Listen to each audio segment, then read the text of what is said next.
I think the hardest time for any child has got to be middle school. Would you agree? Yes. That is, yes. Because right at the time when hormones are morphing their bodies and frying their brains, we throw them in with a bunch of other more fry brains, and we expect them to survive. Let me tell you something. Middle school for me was a hell ride the moment I got off the school bus. Brenda Brown spotted me like a lion spots the weakest antelope in the herd, and I was toast. Hadn't done anything but breathe, and she decided I needed to get my head knocked off. The notorious Brenda Brown. She was that kind of student even the teachers were afraid of. Anything went down in school, it was Brenda Brown. Smoking in the bathroom, Brenda Brown. Pulled fire alarm, Brenda Brown. Missing school bus, Brenda Brown. Let me tell you people something. I could take getting the tar beat out of me every day. It wasn't anything that I got at home. Let me tell you something. When you are the youngest kid of a family sporting 9 older brothers, the trickle-down beating stops with you. Every day, right before lunch, bam, Brenda Brown. Second shift came right before I got on the school bus for home. Bam! Ow. See you tomorrow. Heck, it got to the point I just wait for her to get it over with. But one day was different. Before I got on that school bus, when she hit me, my glasses went flying. I was picking myself up, pulling down my shirt, getting my books, and I realized Brenda Brown had my glasses. And she was scratching tic-tac-toe in the lenses, and she threw them back to me. Oh, this was bad, people. If my daddy saw this, he was going to kill me. I can remember that long school bus ride home, and I sat in that seat and I prayed. I prayed so hard that that school bus would stall on a railroad track. And we would all die in a fiery blaze. And my daddy would never know. A couple days went by and nobody realized I wasn't wearing my glasses. Then one night at the supper table, my mama goes, "Etta May, where's your glasses?" I froze. A pea rolled off my fork and crashed to the floor. You see, people, my daddy could smell fear like most people smell bleach. He looked at me and he cocked his head. And he grabbed my chubby little hand and he squeezed it hard. And we made that death march to the back room.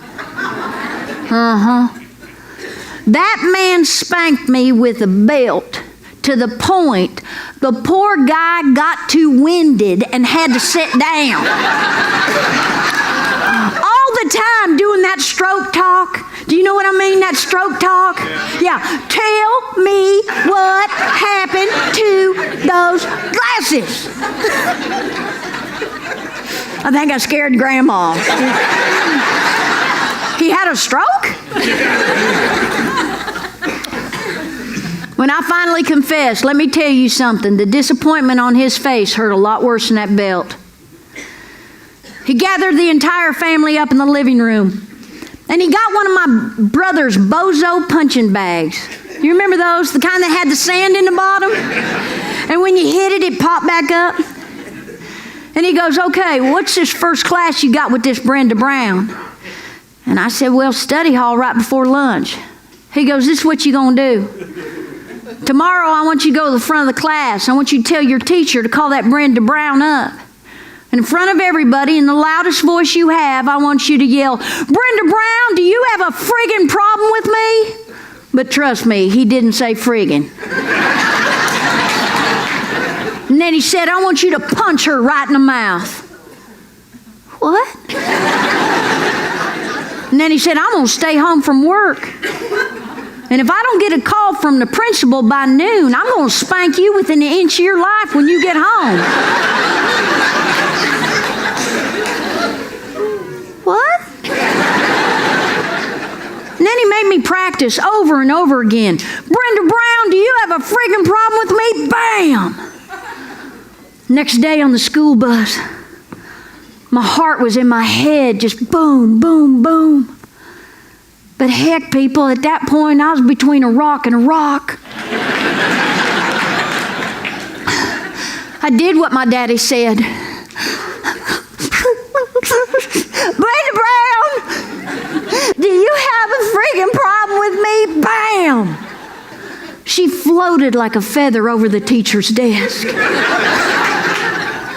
Now, I could be wrong, but I swear Miss Mortiz was giggling to herself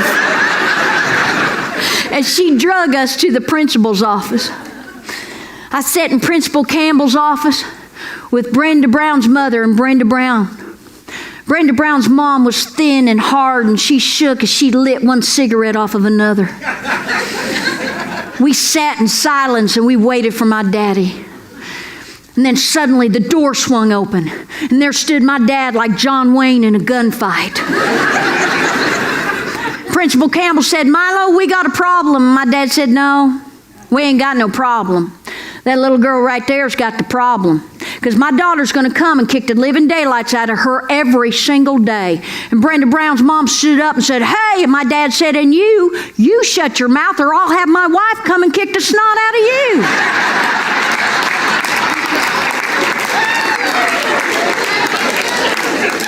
And then he said, "Etta May, go get in the truck. We're going to Dairy Queen."